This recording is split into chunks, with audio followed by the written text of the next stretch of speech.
So we'll go ahead and get started. I know it's been a very busy week for a lot of you, so I really appreciate you all being here today. This is the Los Angeles County Virtual Listing Session, which is part of the initiative put forth by our President Rex Richardson. And we've gone through a majority of the counties at this point to listen into different groups.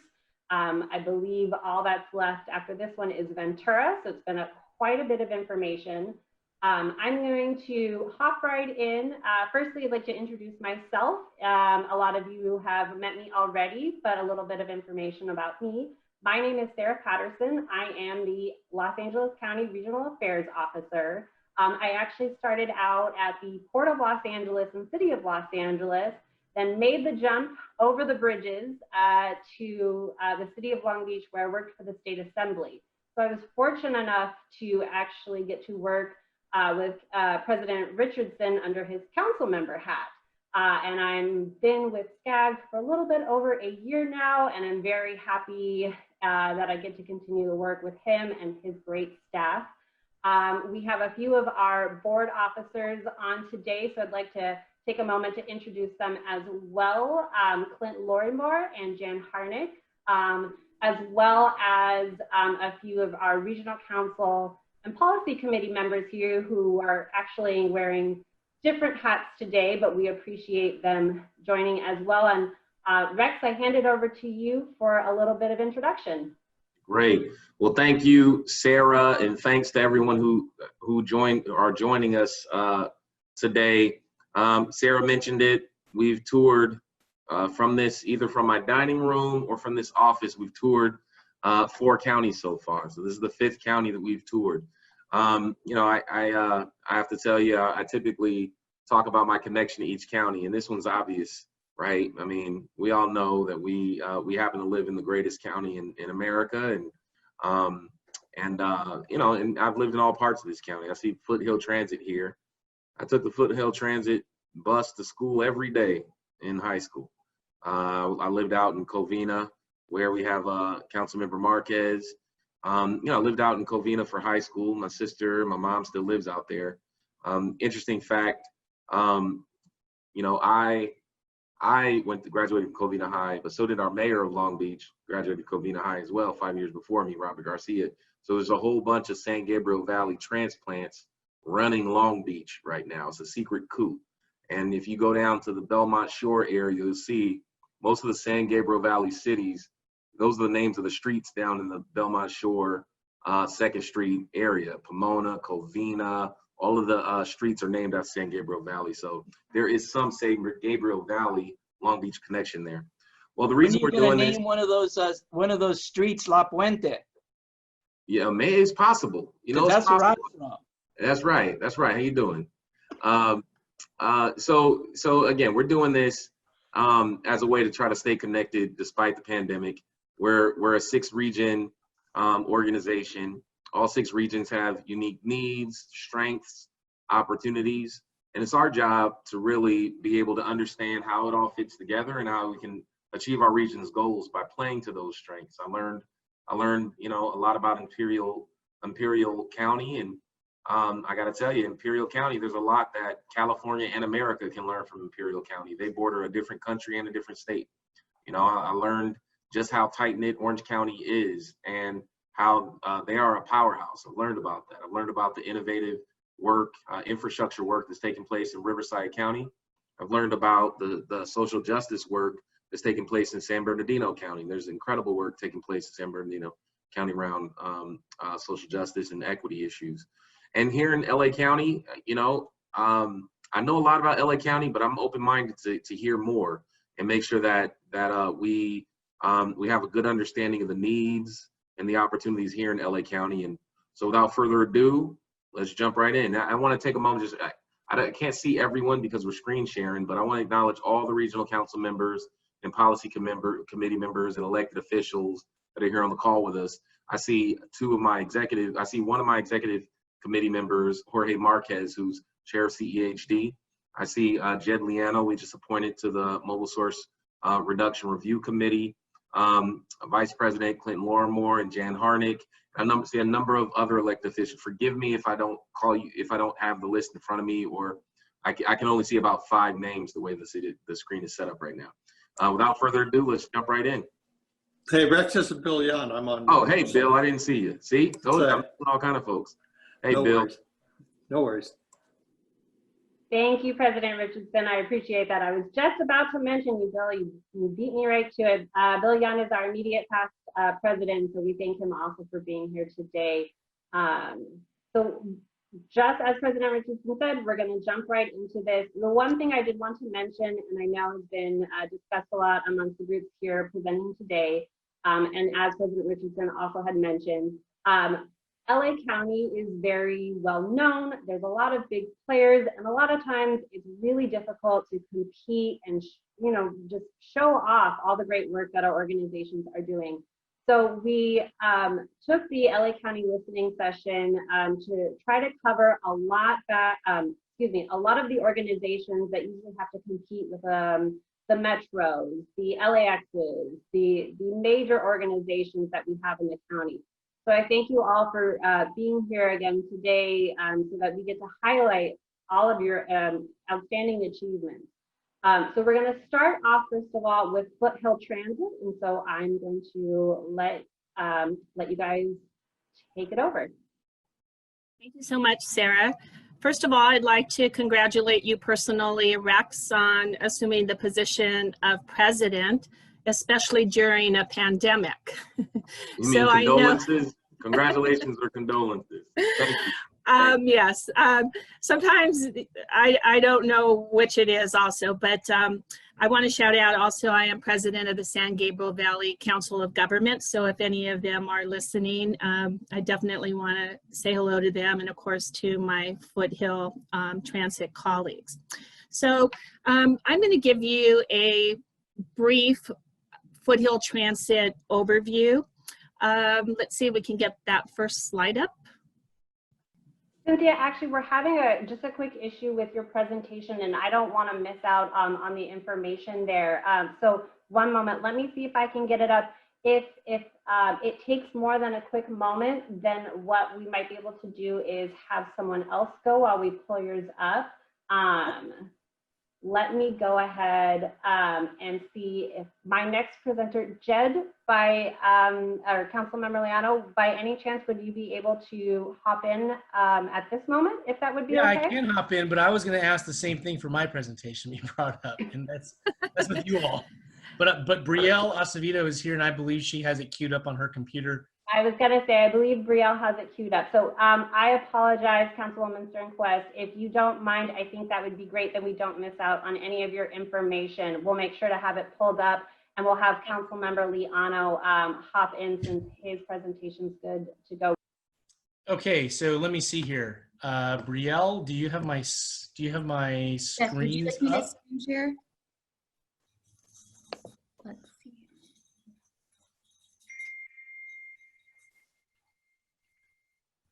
Rex, I know that there's a big San Gabriel Valley movement to Long Beach. We have no intention of heading on over, but we will pay a visit soon. That's good. There will be a Claremont neighborhood down there, I suppose, in a couple of weeks, sure a couple of months here. So, I think we grow up in San Gabriel Valley, and then we go to Long Beach State or Cal State Dominguez Hills for education and just stay put. I think that's there you go. That's right. Well, President Rex, I just want to thank you, and Sarah, thanks for putting this together. It's great to see everybody on this call, and I just want to take this opportunity to just share a couple of minutes of what's happening on the very eastern edge of LA County.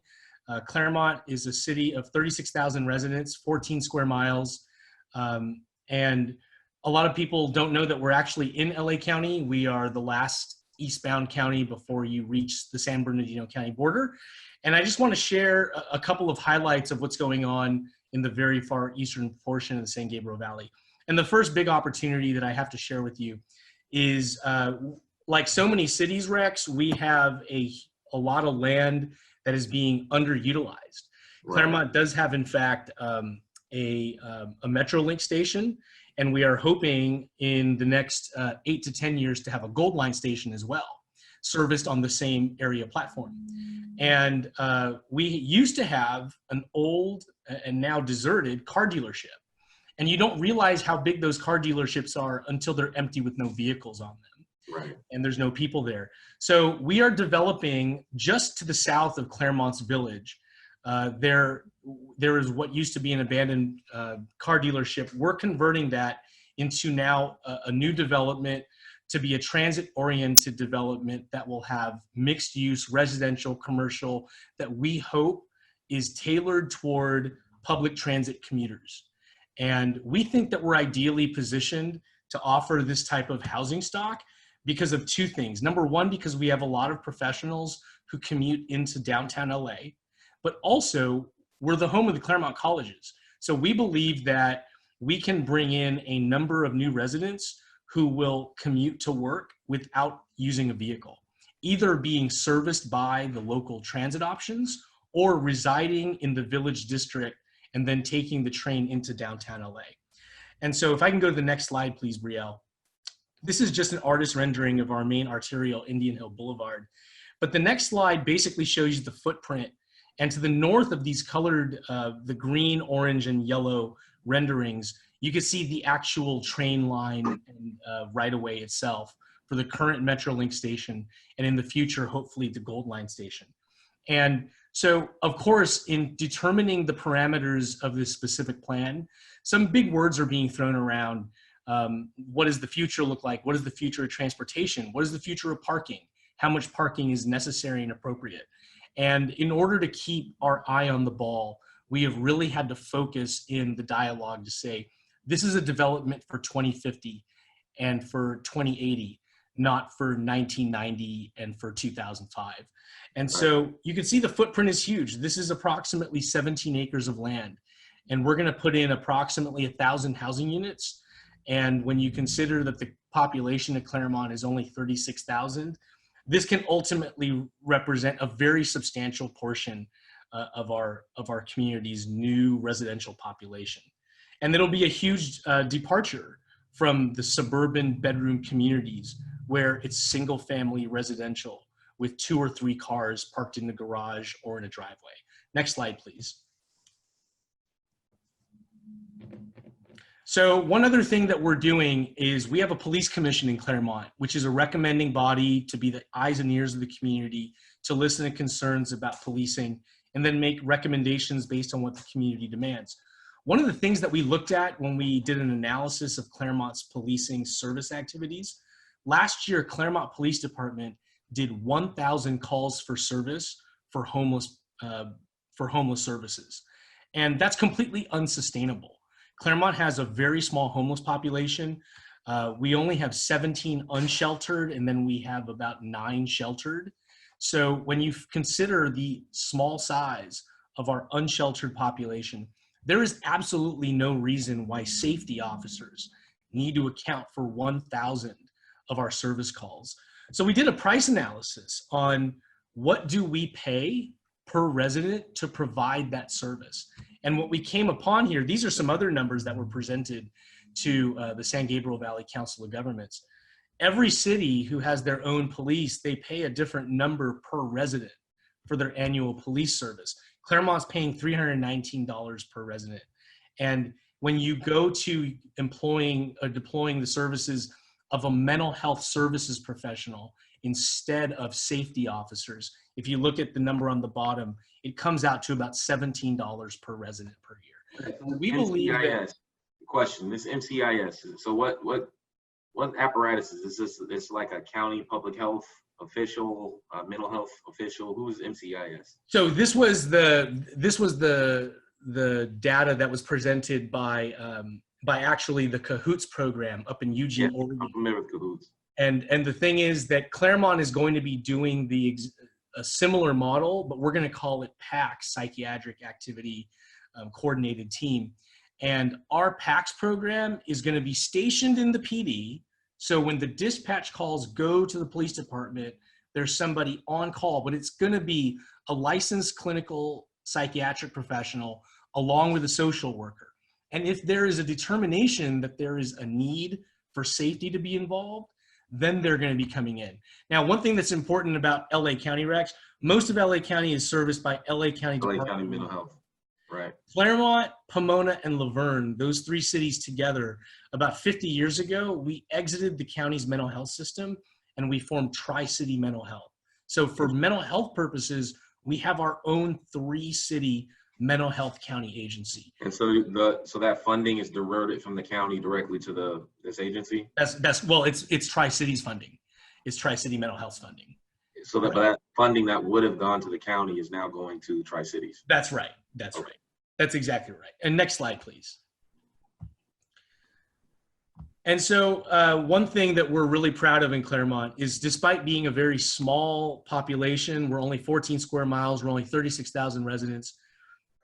We have a very small unhoused population, but we put in a lot of effort into keeping that number small and frankly trying to eradicate it as a matter of good public policy. From 2019's point-in-time homeless count to the 2020 January point-in-time homeless count, we saw a 41% reduction. And the reason we were able to achieve that reduction was there wasn't any magic science to this or any secret solutions. We had a very deliberate plan, and that deliberate plan was funded at the city and local level by Measure H, which is, of course, the county homeless services sales tax component.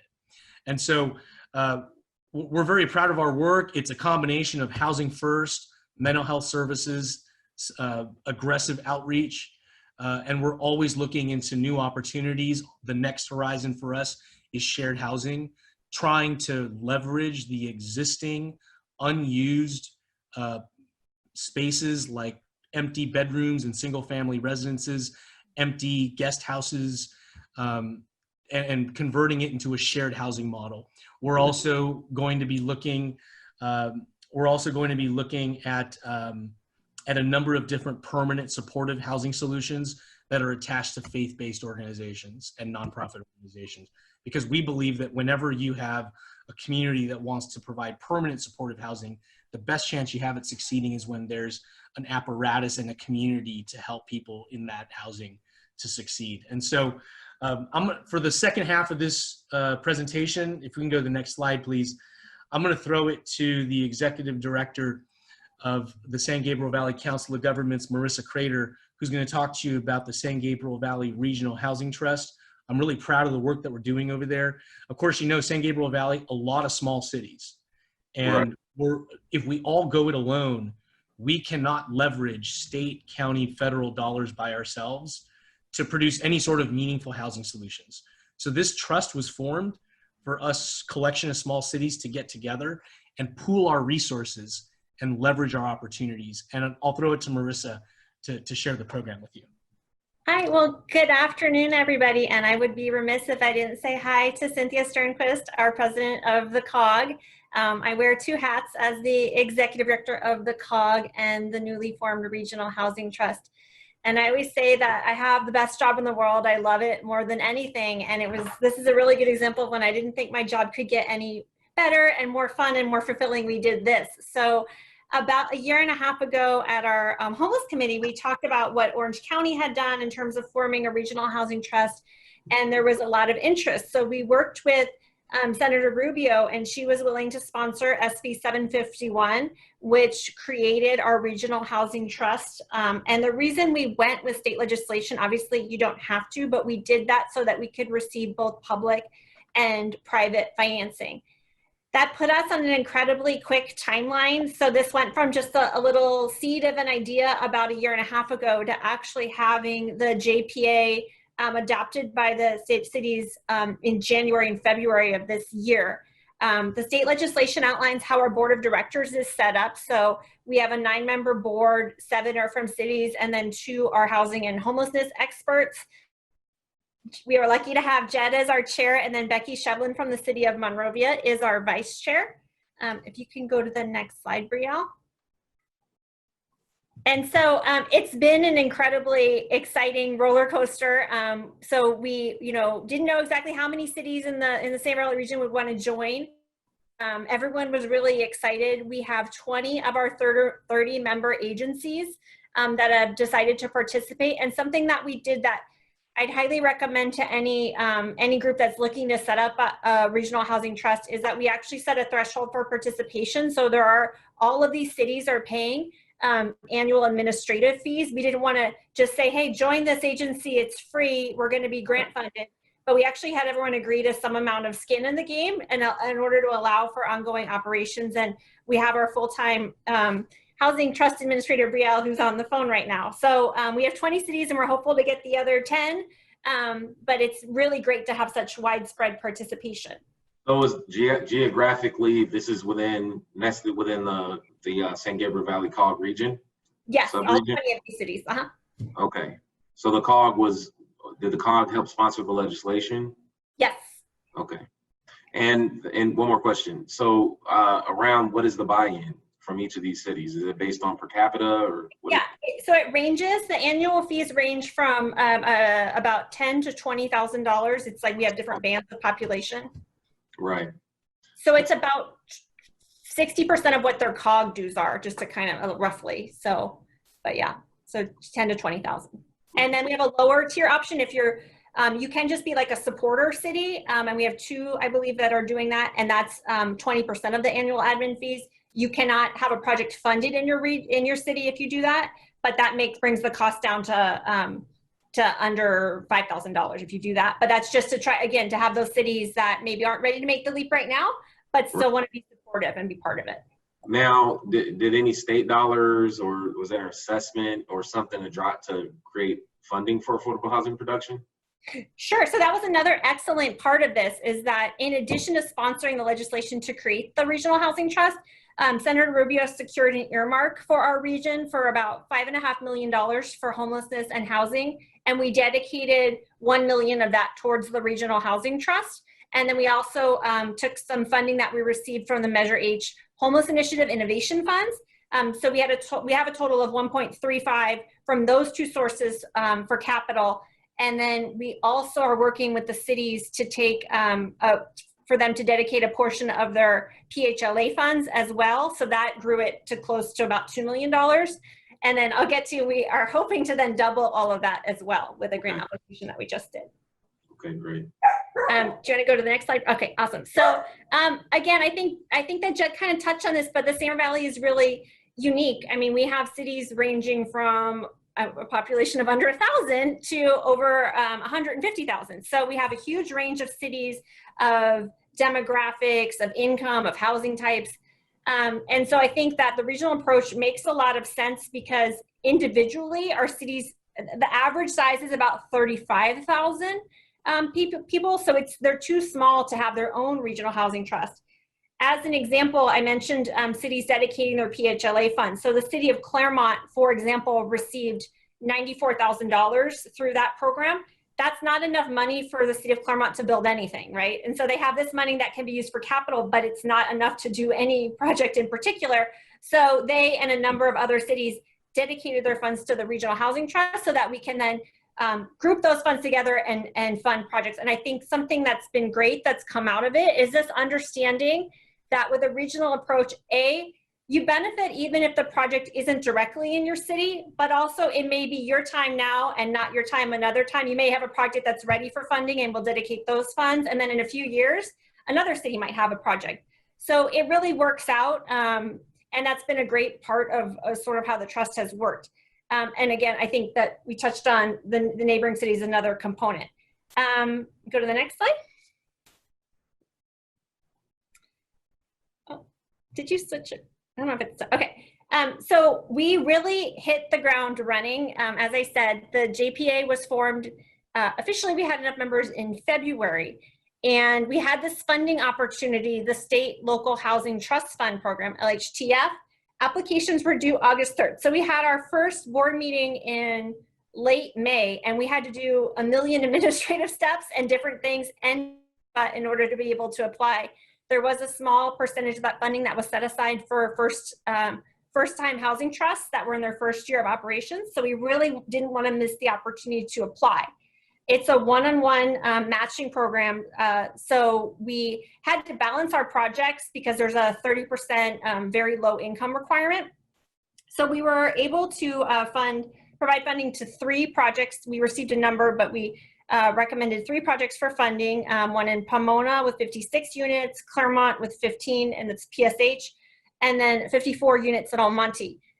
So the trust provides half of that money, so it's about $1.2 million, and we're hoping to double that to 2.3. So this was a huge accomplishment and something I'm super proud of, that, you know, being in operation less than 6 months, we were able to provide funding to help support construction of 125 units.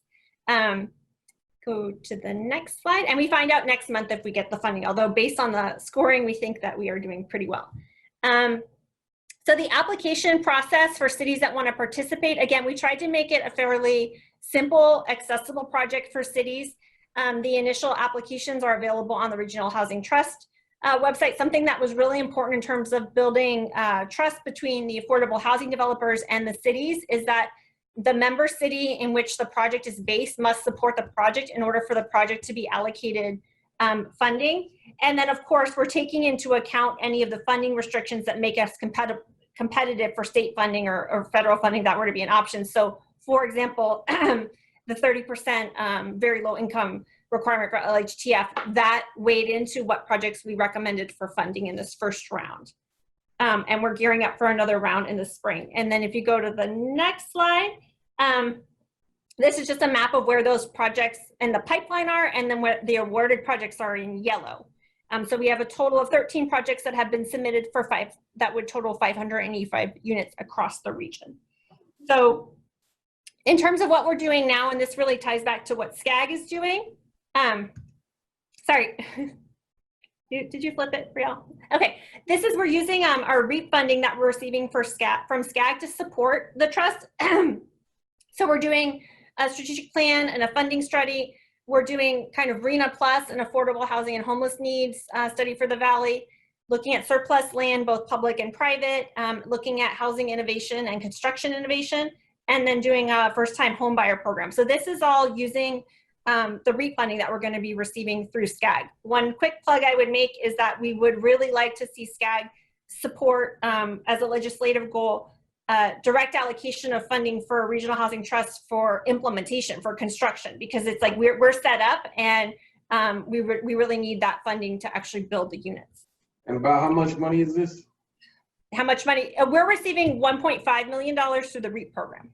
Okay, got it.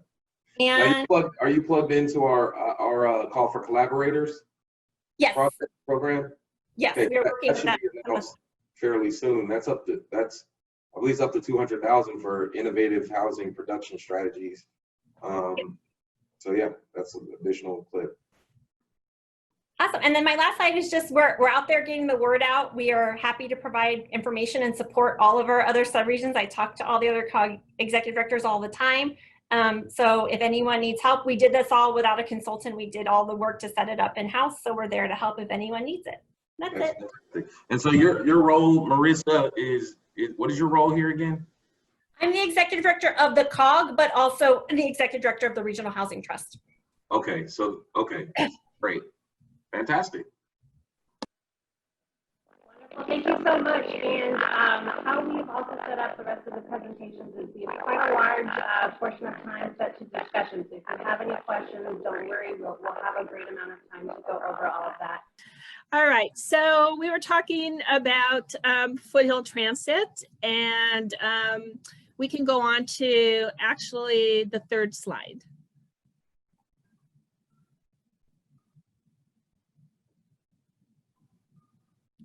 There we go. So about Foothill Transit, our boundaries go, we service the boundaries from Pomona and the San Gabriel valleys of eastern Los Angeles County. We have a 327 square miles service area. We service 1.5 million residents. We have approximately 12 million boardings per year, 36 local and express routes, 343 CNG buses, and 33 electric buses, which we are extremely proud of. Okay. Next slide.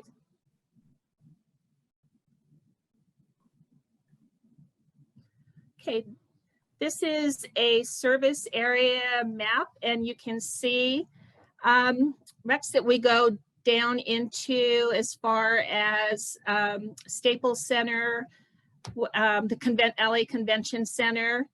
And I actually took, right before COVID, I was taking the bus to the new SCAG building every month. And I really do miss that. I had a little lunch after SCAG at Felipe's with a friend. We'd meet for lunch, and I surely do miss going down there and seeing everybody.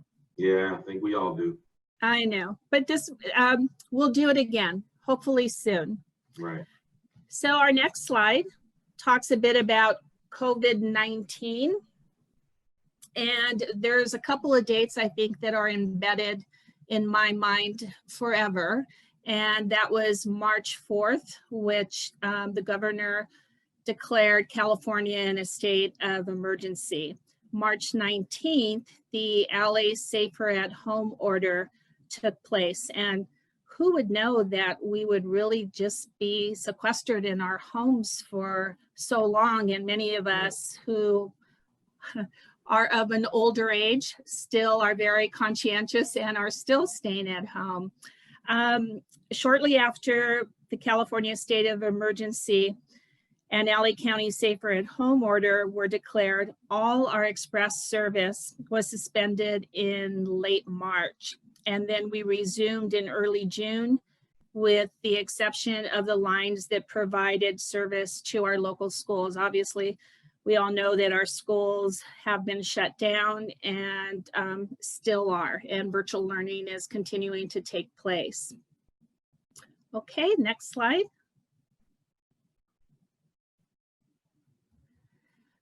Ridership and service levels. Our service levels have resumed to 99% of pre-COVID levels. So as far as providing service for our customers, it is available, but that does not mean that everybody is using it. Our average weekly ridership is at 59% of our pre-COVID-19 ridership. So we have a ways to go to build that up, and hopefully as a vaccine comes into play, we'll be moving along hopefully shortly. Our local service. 59%, has it increased to that number? I'd imagine it was a much lower number around the beginning of the Safer at Home order. Yes, it was a much lower percentage rate. I believe, Doran, you're on board. It was, what was it at the lowest? Well, at the very lowest, I want to say on our local routes, we were below 50%. But one of the interesting things to note is that of all the operators in Southern California, we maintained the highest service level and we had the lowest drop overall. So we're seeing some slow recovery, but it's going to take a while. And certainly many of our riders are folks that are working from home as they're supposed to be doing according to the health order. Right. And although, you know, our board is always looking to try and improve ridership, this is the one time in the 8 years that I've served on Foothill Transit that we were actually hoping that people would not ride the bus so that the coronavirus would not continue to spread rapidly. So it was sort of on one end, we're always worried about ridership, but at this point in time, we were very concerned that people would continue to go on the buses, and we still wanted to be sure that we provided bus service to our essential workers. Local service ridership is 63% of pre-COVID-19 ridership. And our express service ridership is 20% of pre-COVID-19 ridership. Okay, the next slide.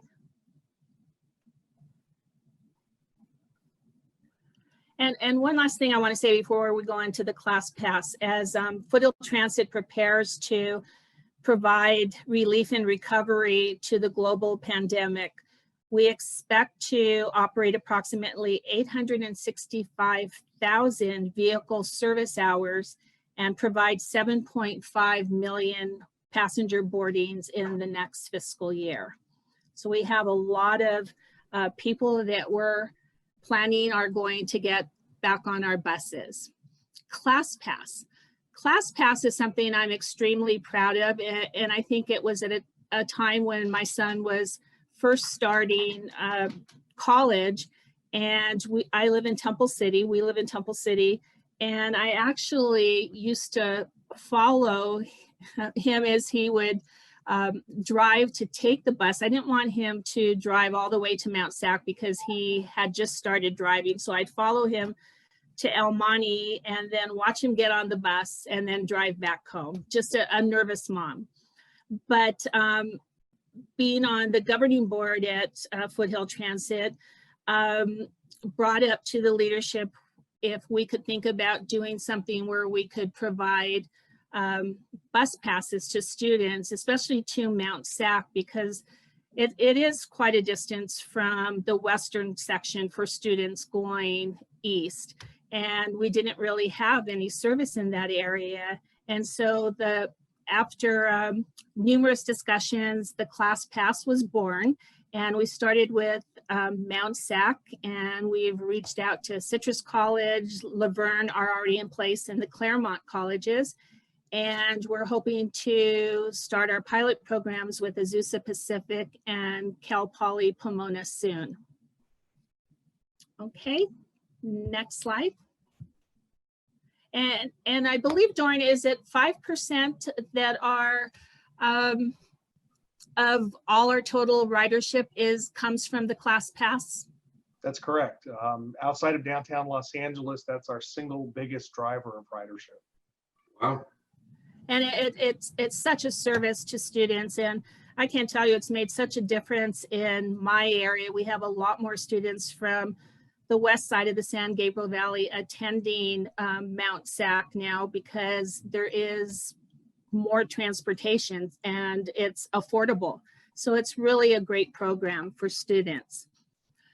Foothill Transit is proud to introduce the world's first heavy-duty, fast-charge, zero-emissions electric bus.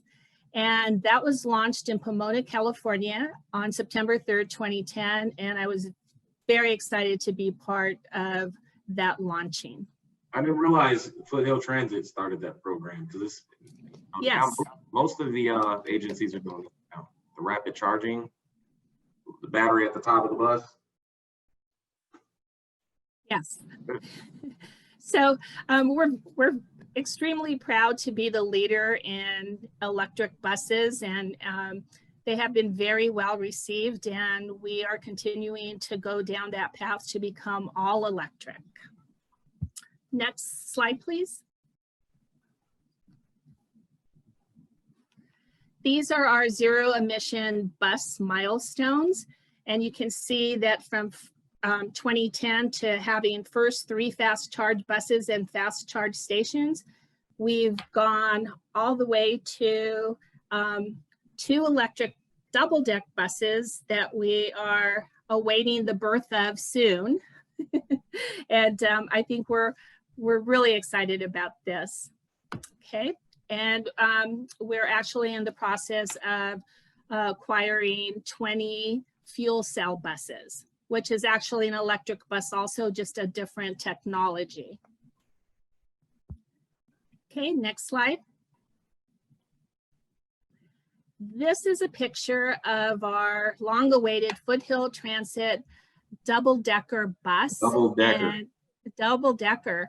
And Rex, we are going to send you and the board each one of these to place on your desk and think of Foothill Transit and all the wonderful things that we do every single day to provide transportation to our communities in the San Gabriel Valley region. Certainly, I think my kids will get a kick out of it. We share an office now. Okay, so I'm going to have 5-year-old, 3-year-old, we all share an office. Fantastic. So we'll be sure to get those to the board, and I know Yoko will make that happen, right, Yoko? Thank you. Are there any questions about Jose, I think Jose wants one too. Let's get one for Jose Gomez. Okay, Jose. Jose wants one. We can get anyone who's on the meeting one. All you have to do is let us know. Foothill Transit comes to Cal State LA as well, to our transit hub. That's right. Yes, actually, that was one of the stops that I made going and coming from SCAG once a month. So yes, and there's a lot of students that that take service from Foothill Transit to get to Cal State and back home. Right. Good. Well, thank you. Again, I grew up riding Foothill Transit, so it's great to see so much tremendous progress taking place with your agency. Thank you very much. And thank you all for taking part in today. Thank you, council member. How's my audio now? Better? Great. Much better, yes. Oh, Much better. wonderful. I think we just had a glitch and we're all back on track, so I appreciate that. Next, we're going to keep everything rolling, and I'd like to invite Dr. Gomez up to present on some of the initiatives at Cal State LA. Dr. Gomez.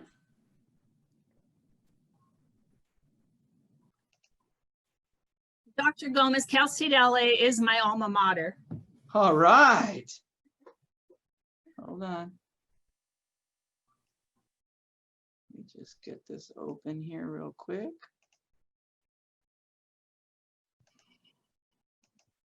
All right. Do you all see that? Yes. Great. Well, we'll be sending you an envelope in the mail soon. We have all of your information. So I want to thank all of you for inviting us to join you this afternoon, especially President Rex Richardson and the SCAG board officers, Vice President Clint Lorimore, Vice President Jan Harnick, and also President Emeritus Bill Yan. And I know there's lots of other folks on the Zoom who I don't know, but I know all of you are very important folks in the greater Southern California region. I also want to introduce the folks from Cal State LA that are on the call. We have our Chief Mission Officer, Belen Vargas, is on the call. We have our Director of Communications, Jocelyn Stewart, on the call. We also have Dr. Suhey Espinoza, our Director of Policy and External Relations, on the Zoom. And then finally, we have Dr. Rafe Sonnenschein, Cal State LA's Distinguished Professor of Political Science and also the Director of the Pat Brown Institute for Public Affairs. We're going to start out with a video because we want to brag about our great institution. So let's, I think someone is going to cue that video if possible.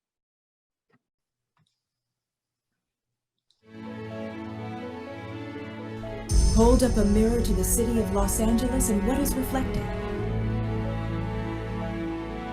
A place where innovation thrives, where opportunity abounds and intellect expands, where creativity produces new visions, where compassion heals, where science and technology drive progress. Hold up a mirror to the city and what is reflected? A place that embraces all people, where we transform lives with each step up the ladder of prosperity, where we energize communities, where we reinvigorate our region and shape the future of our city, our state, and our nation. Hold up a mirror to the city and what do you see? Cal State LA. We are LA. Join us as we soar to greater heights. Cal State LA ranked #1 in the nation for upward mobility.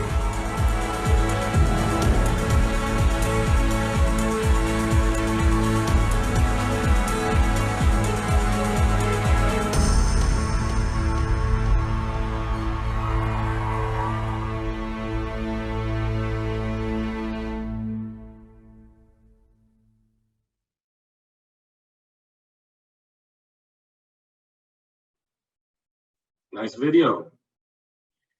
And I learned, President Richardson, that you and I have something in common, although probably like 25 years apart. I understand that you were the student body president at Dominguez Hill, so you're very Right. well acquainted with the Cal State system as an alum. I was actually the student body president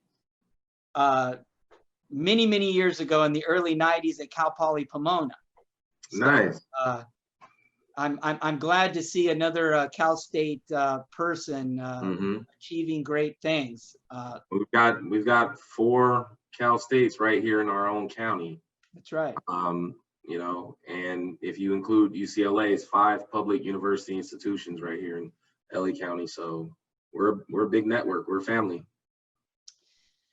Yeah, well, we wanted to sort of frame the conversation about Cal State LA, which is much like you said, similar to many of the other public institutions in LA County. Although we believe that we're special, we are ranked #1 in the nation for the upward mobility of our students.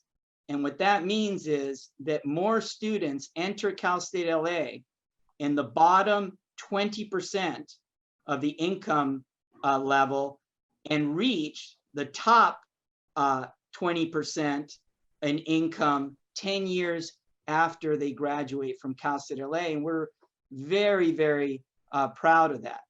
It's the university has provided ladders of opportunity for first-generation college students, veterans, immigrants, and families throughout Los Angeles for many, many years.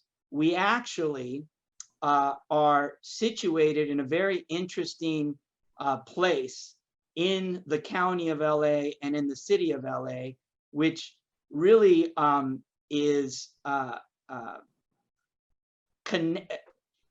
connected to SCAG's mission. And it's something that we live every day.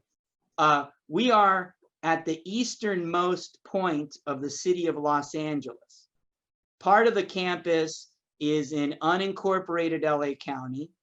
We are adjacent to the city of Alhambra, adjacent to the city of Monterey Park, and we're a state agency, and we have a regional crime lab, which includes the LA County Sheriff, the LA PD, the California Department of Justice, and the School of Criminalistics and Forensic Science on a corner piece of the university's footprint, which is actually in the county, not in the city, and isn't even and is also a part of the campus. Our students, and this is really amazing, almost 90% of our undergraduate students have demonstrated financial need. 83% of our students come from Los Angeles County. 50% come within an 8-mile radius of the university. 75% within a 14-mile radius of the university. And when our students graduate, they stay in the region, they stay in LA County. 70% of those students, of our students that graduate, reside in LA County. And 85% of our alums reside in Southern California within the footprint of SCAG. That is why our mission at Cal State LA, our anchor mission, is about engagement, service, and the public good.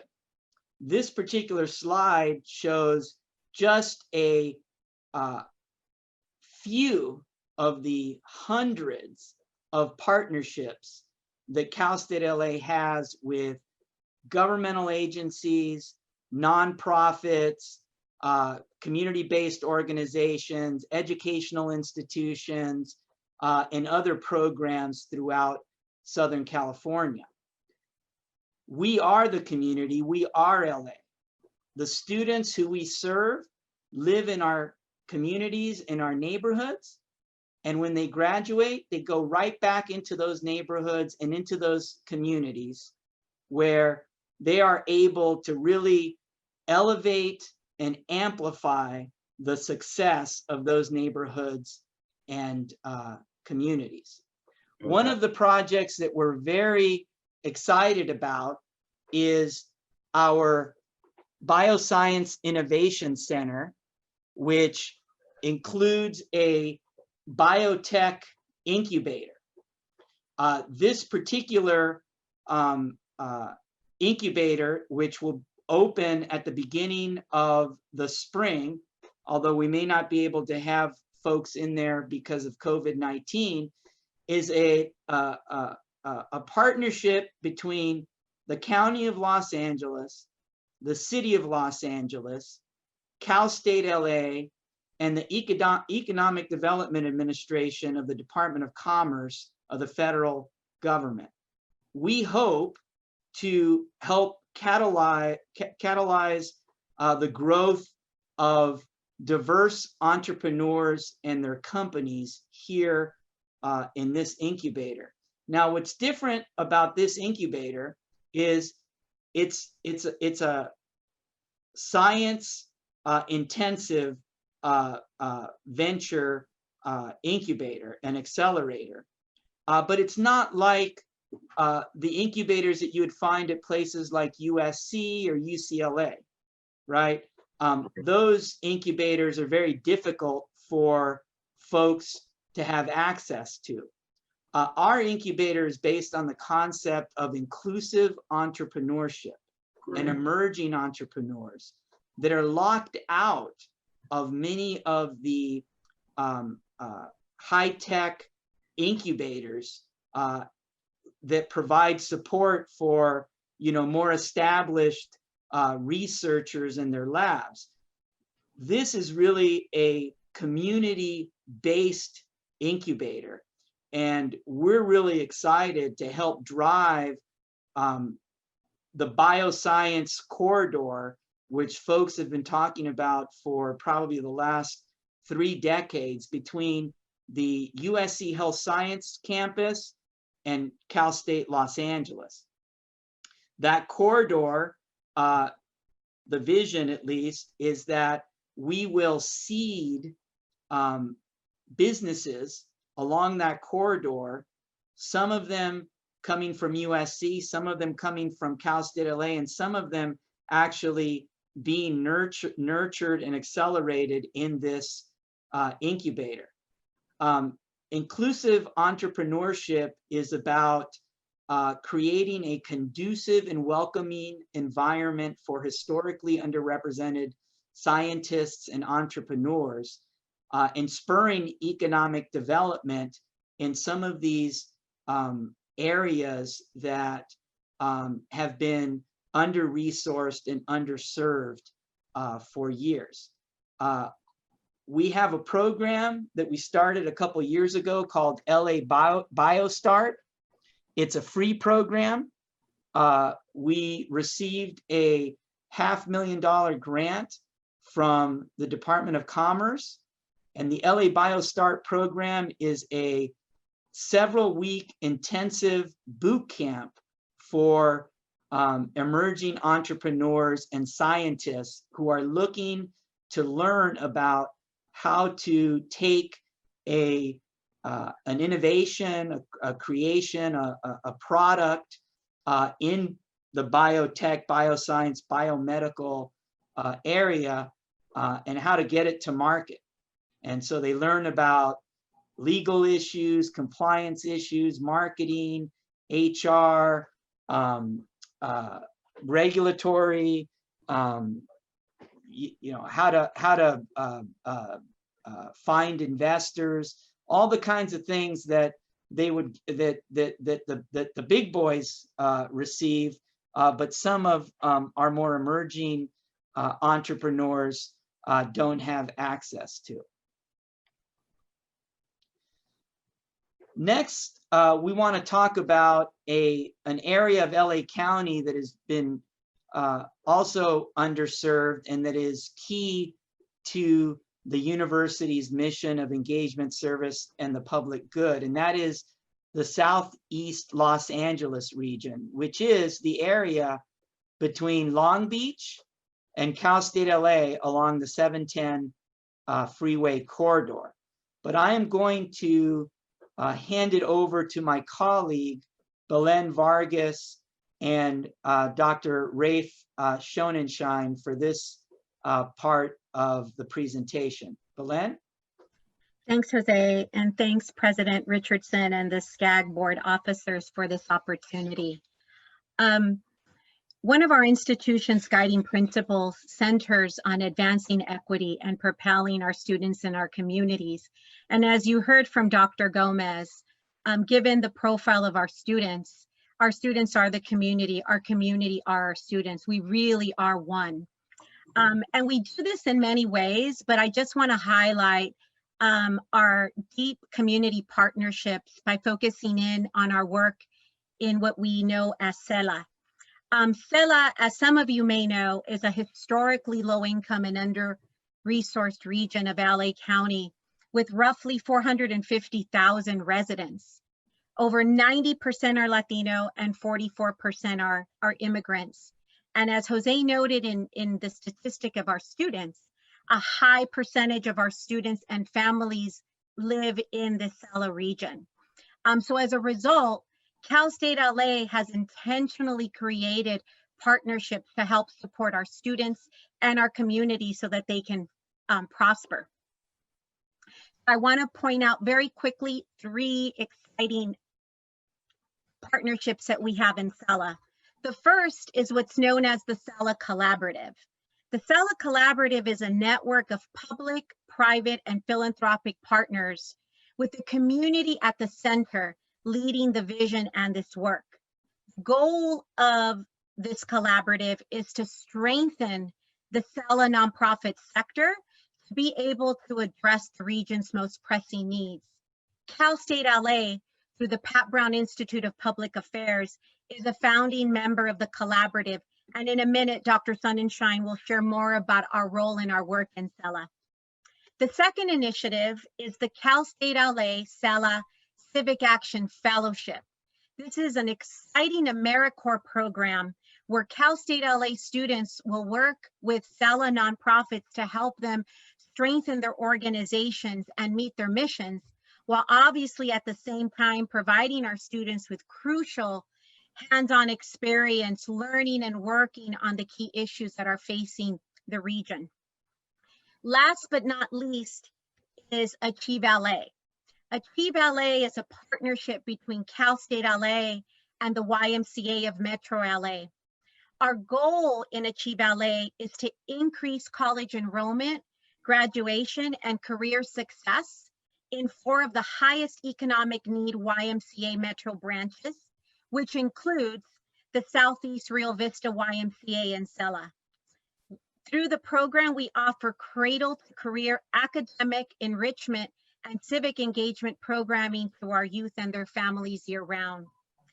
As you can see, we believe very strongly at Cal State LA that by listening, supporting, and working in partnership with our community, this is vital for us to be able to address inequities and advance opportunities for our students and our communities, which again, we feel is the same, it's one. At this point, I want to turn it over to Dr. Sonnenschein, the Executive Director of the Pat Brown Institute, who can share a little more about PBI's work in CELA.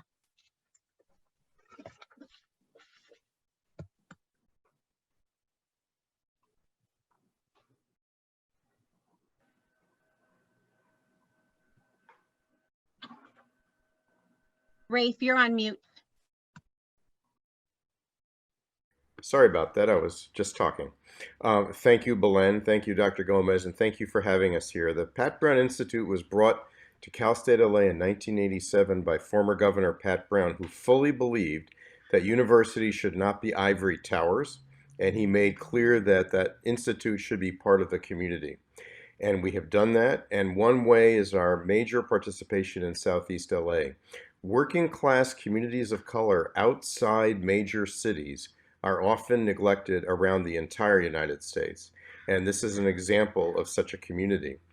We are a founding member, as Belen pointed out, of the SCAG Collaborative. This year, I'm the co-chair of the collaborative board, and we're the only university at that table. All the rest are nonprofit organizations. We work in many different ways to bring research that's community-based into the community. Research on transportation, research on economics, but mostly community-useful research that is accessible to people. Again, as Pat Brown used to say, the world doesn't need another pie-in-the-sky public affairs institute, is what he used to say.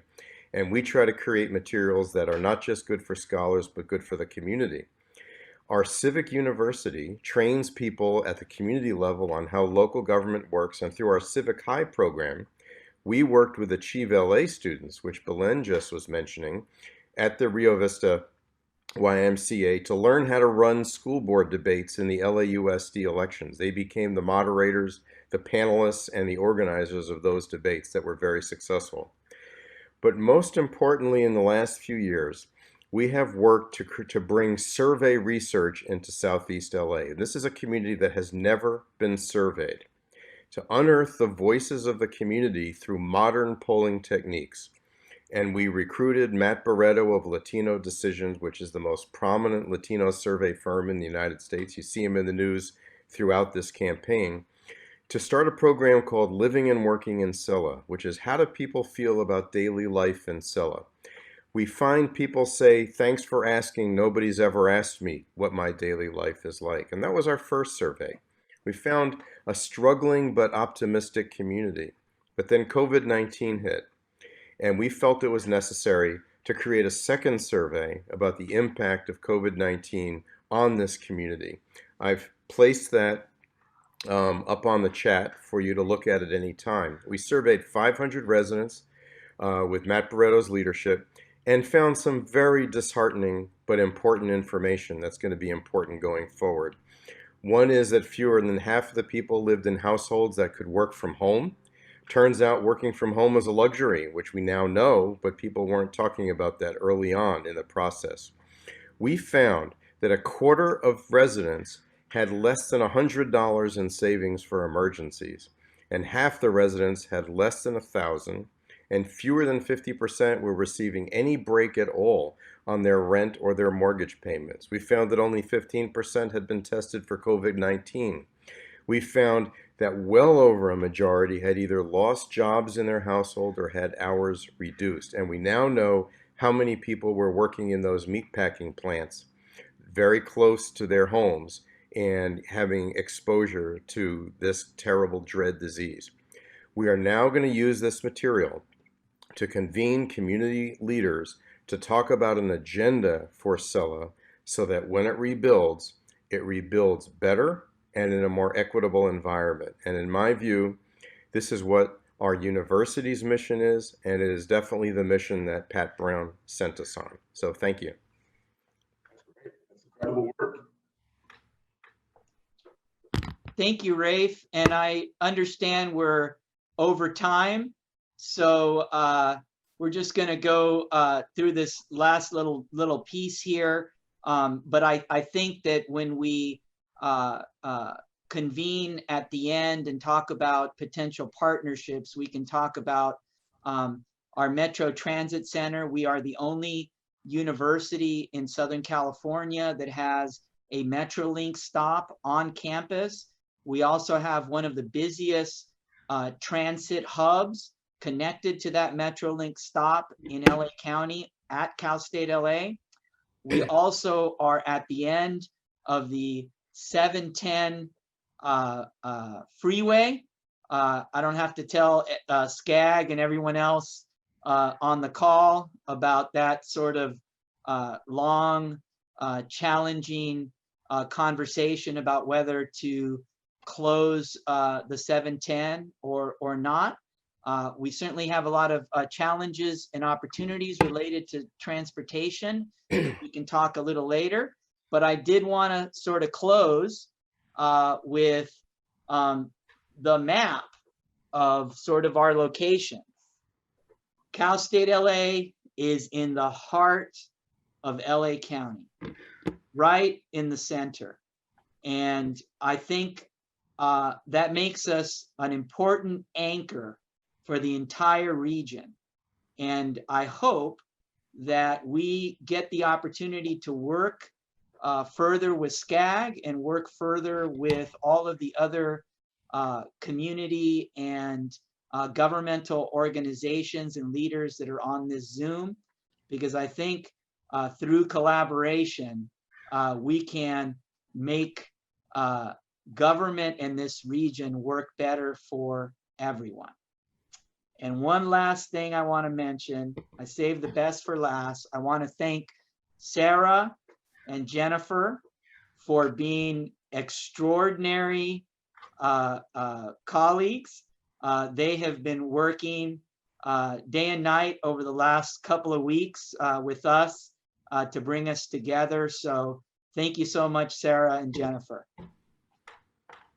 Thank you, Dr. Gomez. Thank you for that presentation. Go for it, Sarah. Sorry. Oh, no worries. Next up, we will go quickly to Pacoima Beautiful, and I have David Rodriguez who will be presenting on that. David, whenever you're ready. Okay, awesome. Hi, good afternoon, everyone. My name is David Rodriguez. I am the Office and Grants Manager for Pacoima Beautiful. We are a grassroots environmental justice nonprofit organization located in the Northeast San Fernando Valley. We are respectively in SCAG's LA County region. For Pacoima Beautiful, I am the Office and Grants Manager. I support my team in the administration of our ongoing projects. And today I'd like to introduce you to our community, particularly through the lens of environmental justice, as we do here at Pacoima Beautiful, and how that relates to transportation, racial equity, and economic development. So I'm going to go ahead and share my screen now.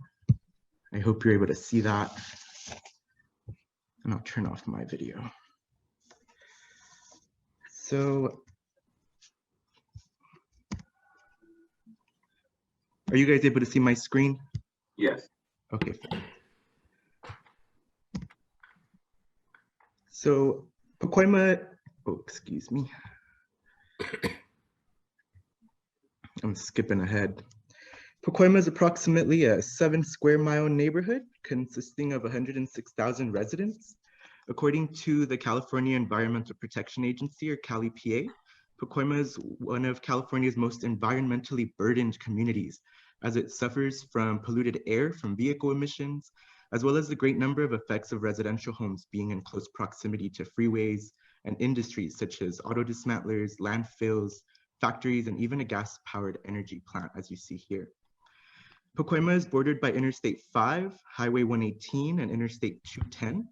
It is home to the Whiteman Airport, and it has a rail line bisecting the community. The ethnicities that make up our community are demonstrated below. Approximately 17% of children are under 10 years of age, and 8% are over the age of 65. And while our organization's name does imply that our work is within the Pacoima community, we must understand that the impacts to the environment are shared with our neighboring communities as well as the region overall. So we do advocate and regularly partner with members of the San Fernando Valley, the City of Los Angeles, and the County of Los Angeles as well. Our organization's mission is to provide education, impact public policy, and support local arts and culture. We do this to promote a healthy and sustainable San Fernando Valley. We are continually finding ways to engage and educate our community regarding local issues that impact them and their families. So we create digestible material for our members so that they can advocate for themselves through successful civic engagement. Supporting local arts and culture is a more recent addition to our mission statement. We follow the interests and needs of our community, and we saw that more recently we've become a convener of local artists and art, and so we're happy to support and advance those efforts through our work as well. Planting grassroots since 1996 is our motto. So Our mission has been to empower people to build a healthy and thriving community. Our goal is to develop leaders that play a role in creating a more equitable and sustainable community. We are proud to have an expert team of professionals, many of which are from the community themselves. And we have been leading community engagement in both youth and adult populations for several years. Our modes of engagement consist of regularly meeting with our membership base, as well as promoting and engaging participation online. And I'm sure as you may be aware now during a time of COVID, online engagements have been especially important for our team. PB has had the ability to collaborate with SCAG, and our most recent collaboration regarding transportation and traffic safety has actually given me really good information for my presentation to you today. But in our history, PB has participated in SCAG's Advisory Committee for Mobility Innovations. Here we took part in discussions around equity, mobility, and congestion pricing. Our most recent collaboration with SCAG has provided us an opportunity to develop a transportation resiliency plan to support travel modes for local pedestrians, bicyclists, and mass transit users in the Northeast San Fernando Valley area. The San Fernando Valley has several transportation projects that are going to be launching within the next 5 years. One of those being Metro's East Valley San Fernando Light Rail project, as seen on this map here as the light blue dotted line that will connect with the orange line, and thus will actually connect the orange line with the heart of our community as well. Additionally, the Los Angeles Department of Transportation, or LA.DOT, will introduce a new fleet of electric dash buses that are going to be running in Pacoima and the communities of Sun Valley as well, thus improving local trips. These routes are the dash green lines within the map. The resiliency project that we engaged took part with 600 community members through a 20-question survey. Transit user data determined how residents move around the community. It inquired regarding their overall experience with transportation services. And it also took their opinions on the LA.DOT, the rail, Metrolink, and electric car share programs available to them.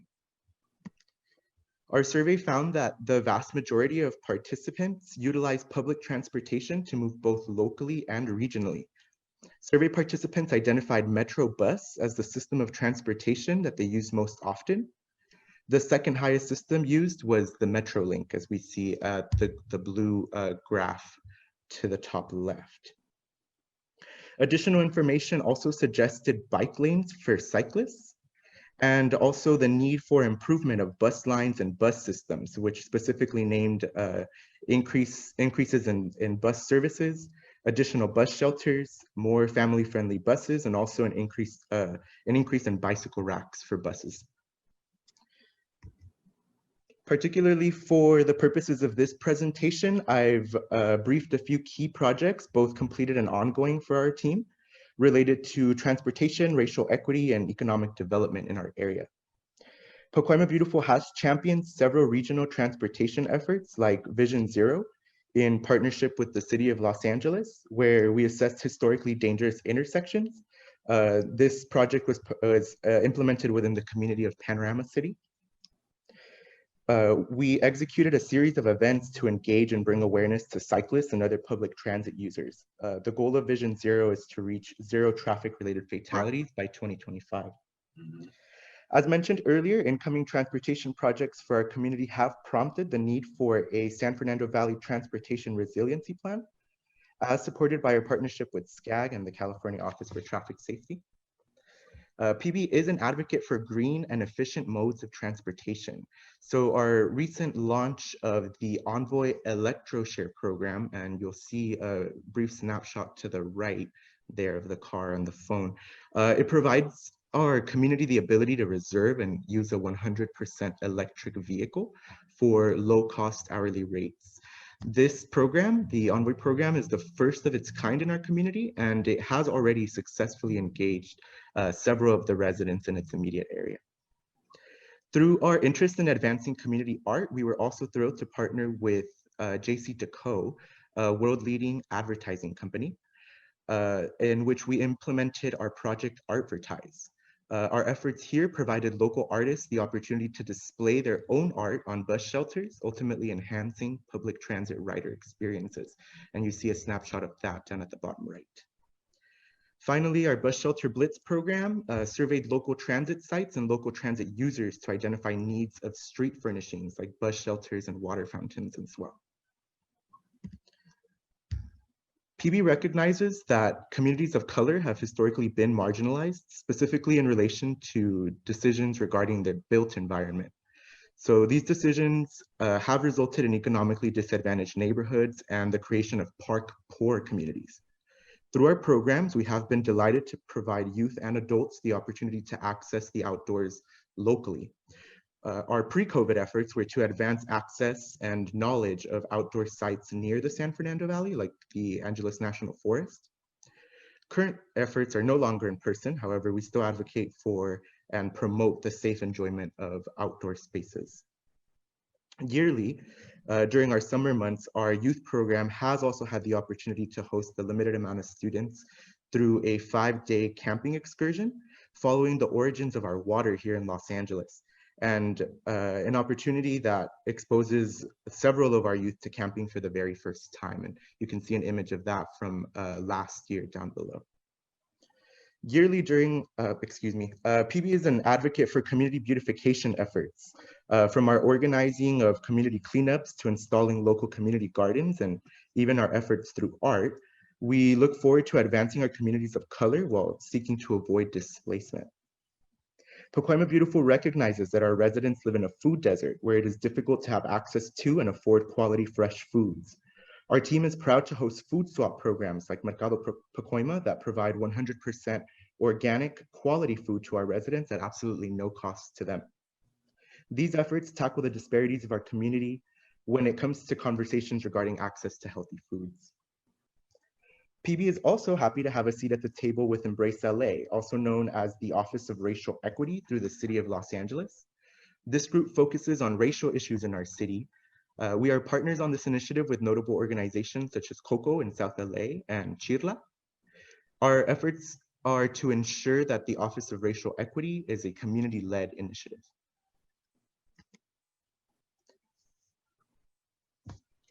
Excuse me, I missed one point here.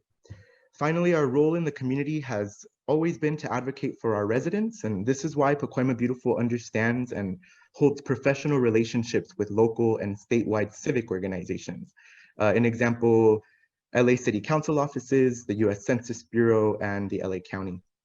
We rely on relationships to ensure transparency with our community and an efficient communication process with these civic organizations. Lastly, PB is proud to support the health and economic development of our region through enhanced built environments, as well as an ongoing development of our own community members. Our Safer Homes led remediation program has provided support to several properties throughout the city of Los Angeles, as well as the unincorporated city of San Fernando for any structures built before 1978. The need for renovations usually includes fixtures to windows, doors, and paint that may contain a harmful level of lead for its inhabitants.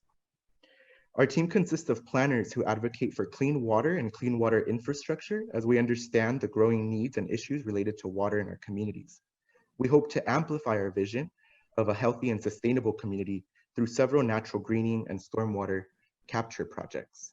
The image shown down at the bottom right is of our Bradley Green Alley, a collaborative project also with our Bradley Plaza. And in its install, we ensured its ability to store and filter storm water when it rains. Finally, we strive for the continued development of our organization, of our own organization, and its staff.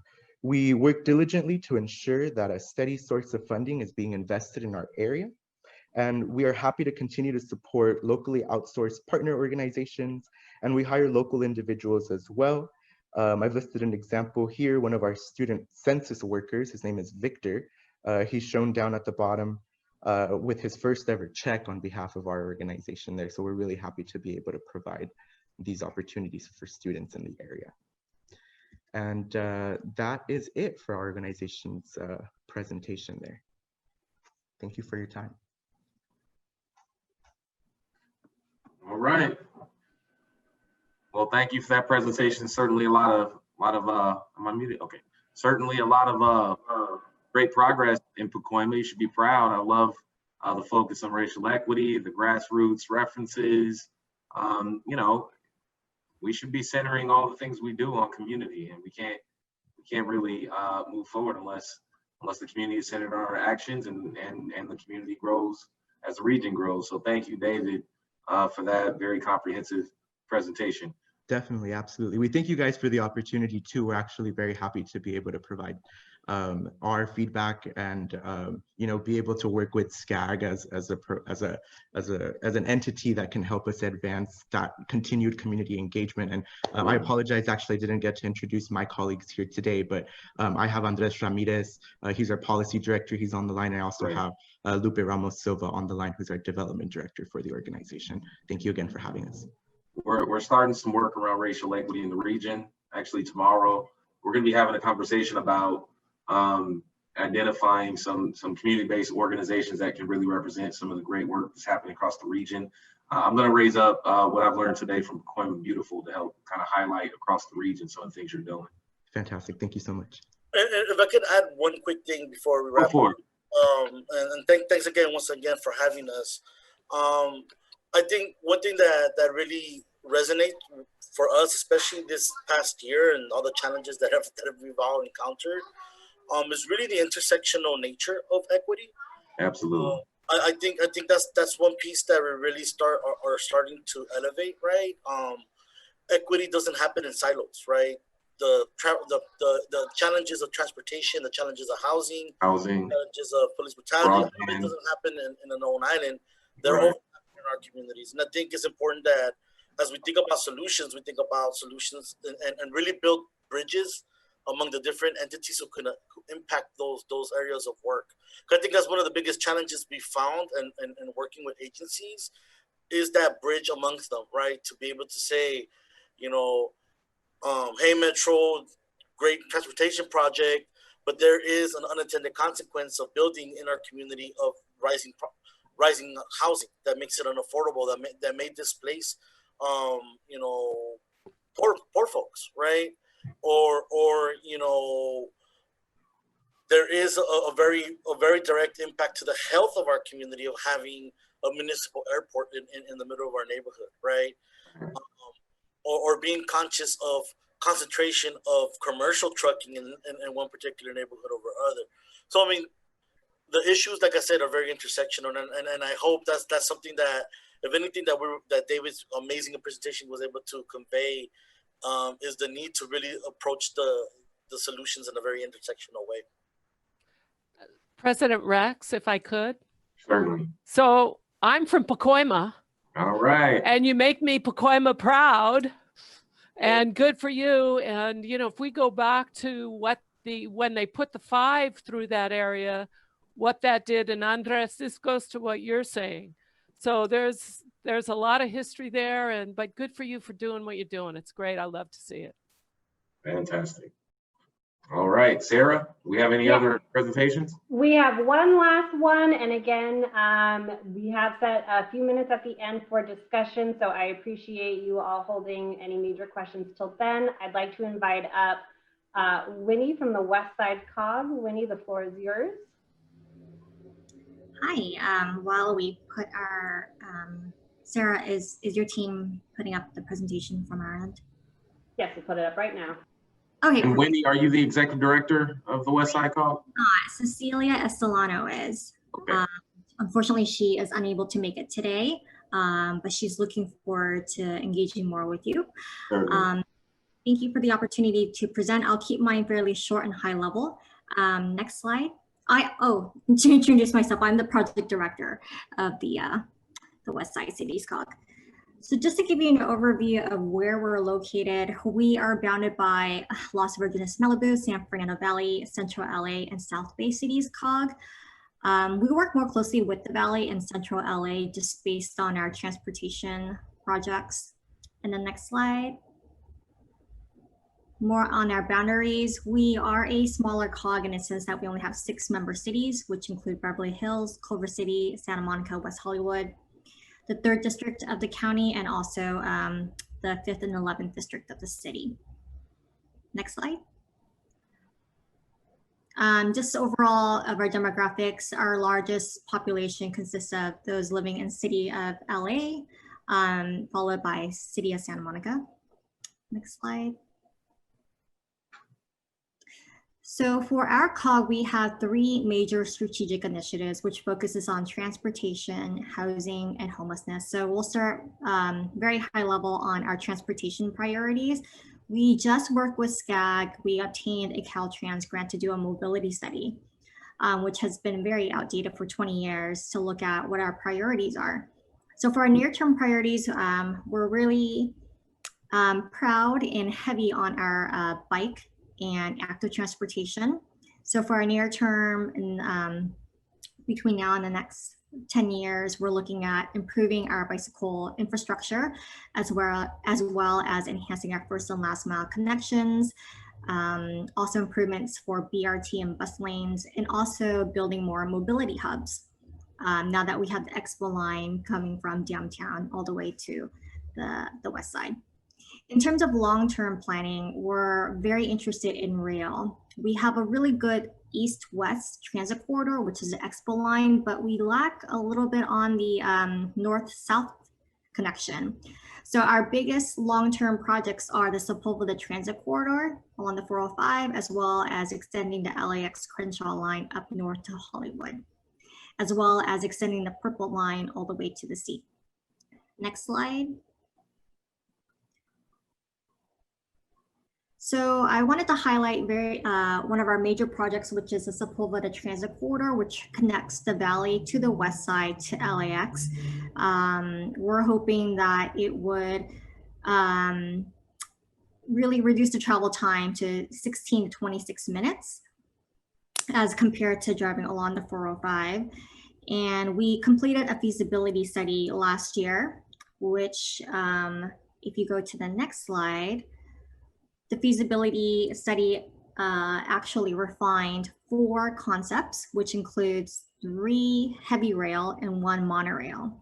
So these are the 4 alternatives that we are looking to refine. And our next step right now is actually looking at refining these alternatives into the environmental study, which is currently happening soon as a next step. Let's see. The interesting thing is that it is connecting to the Orange Line as well as the Expo Line and the Amtrak and Metrolink. Some of the heavy rail, we're also looking at aerial, at grade, and some that are actually underground. I can't provide you specifics beyond that. I don't know which route is underground or not, but it is shown on this map. Next slide. Another big project that is ramping up is the Crenshaw Northern Extension. Metro had just finalized the 3 routes looking into extending from the Expo line to Hollywood, which serves most of West Hollywood, which does not have rail transit.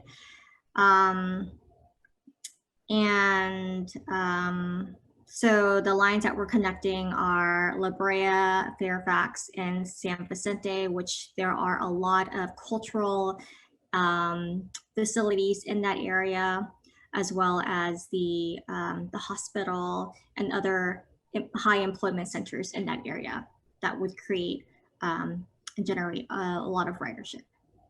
Next slide.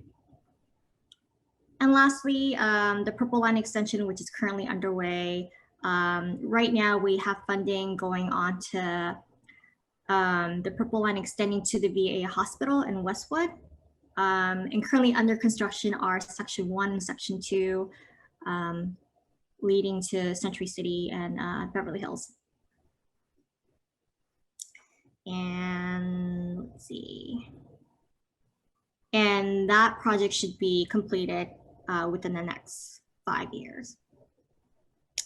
Next slide. I just want to cover very briefly, housing and homelessness is a big initiative on our end. This is our homelessness count. There's a lot of, there's a high unhoused population in the city of LA, particularly in Venice area, in CD5, which is Councilmember Bonin's district, followed by Santa Monica. We do have a homelessness strategic plan that's currently underway. And if you look at the next slide, something that we're doing sub-regionally and something that we would like SCAG to look into is Santa Monica has piloted an app called Project Connect with Aikido Labs. So basically, when we look at the unhoused population, there are no boundaries. And when they are going from one area to another, they really don't know what jurisdiction they're in. So when they do encounter a person who is providing services, our jurisdictions aren't speaking to each other. So this app would allow that sub-regional communication and data sharing, which is currently not allowed. So what we're trying to do is all of our cities are supporting and buying into this app. We actually did apply for a grant from the county. We didn't win, so we're seeking other partnerships and grant to fund this project. And hopefully this could be a proof of concept that could be piloted and scaled across the LA County and other jurisdictions within the SCAG region. And right now we're currently working with Metro because they also have a homelessness outreach team.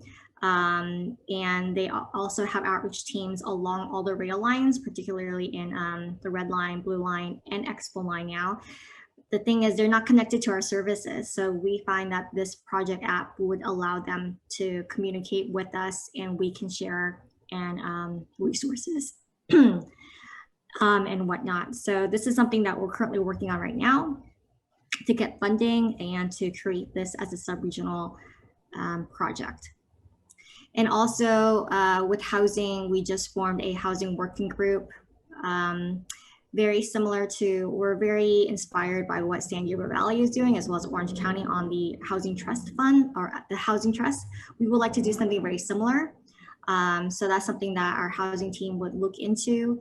In terms of the REAP application, we found that there are a lot of barriers to housing production, and with the cost of construction that's so high, and the rent as well in the West Side, most of the services in the West Side are giving the rental vouchers, but the only place that they are, that these vouchers are affordable we're really pushing our residents out all the way to Lancaster, where that's the most affordable area right now. So we do want to keep our West Side residents within the West Side. So we do want to reduce any barriers. And in terms of racial equity, we are looking at using the REAP grant to fund a housing study to look at racial inequities in the housing realm in the West Side. And then last slide, next slide. If you're not familiar, we have a lot of cultural institutions. This is our website. We really wanted to, a lot of the visitors who come to the West Side, they tend to visit Beverly Hills and Santa Monica, but we also want to know that there are other cities between those two cities that they could actually frequent and visit as well. So we created on our website, our webpage, Westside Hidden Gems, which we coordinated with the local economic development organizations, bids, as well as the convention tourism bureaus. We also want to promote active transportation. So we created a car-free guide for accessing all the Westside cultural arts in the region.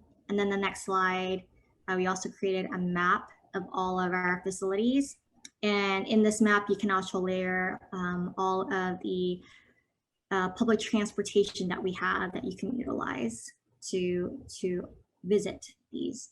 So this was an initiative that we done a few years ago, which was something that we wanted to do to boost economic development and tourism in the area. But now we have shifted to do more housing and homelessness as well as transportation. So that is it in a nutshell of the West Side cities. I hope you found that helpful. And let me know if you have. Thank you, Winnie. I'm pretty familiar with the West Side cities. I worked with a number of your cities and your elected officials. The president of Independent Cities is West Hollywood council member right now, and Lindsay Horvath. And we have a number of great representatives on our regional council from the West Side city. So we've got a lot to be proud of. Certainly, your cities are certainly conscious of the environment, and technology, and doing a lot of incredible things. So, so thank you for spending some time with us and highlighting the West Side corner of LA County. Thank you. Sure thing. Wonderful. Thank you so much, Winnie. I really appreciate it. So we had a stop time of 5 o'clock. I tried to buffer in some time for discussion. I'd like to just take a quick moment and make sure that if there was anyone on the call earlier, I believe we have a few folks from Foothill Transit. If you'd like to introduce yourselves.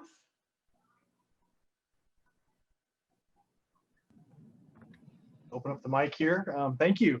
I'm Dorn Barnes. I serve as the Executive Director and Chief Executive Officer of the organization. So as I was supporting Cynthia as our board chair, I'm glad to be joining you here today and certainly appreciate the interest. And I used to live in West Covina. My kids went to South Hills High School.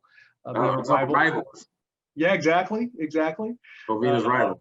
But a great part of the community all the way around. So thanks for the great work you're doing. Great, thank you. Is there any questions from the regional council members or vice versa? Do any of our presenters have any questions of me or SCAG while we're all here? Questions on either side? All right. Well, I'll just give some final thoughts. We're at an interesting point.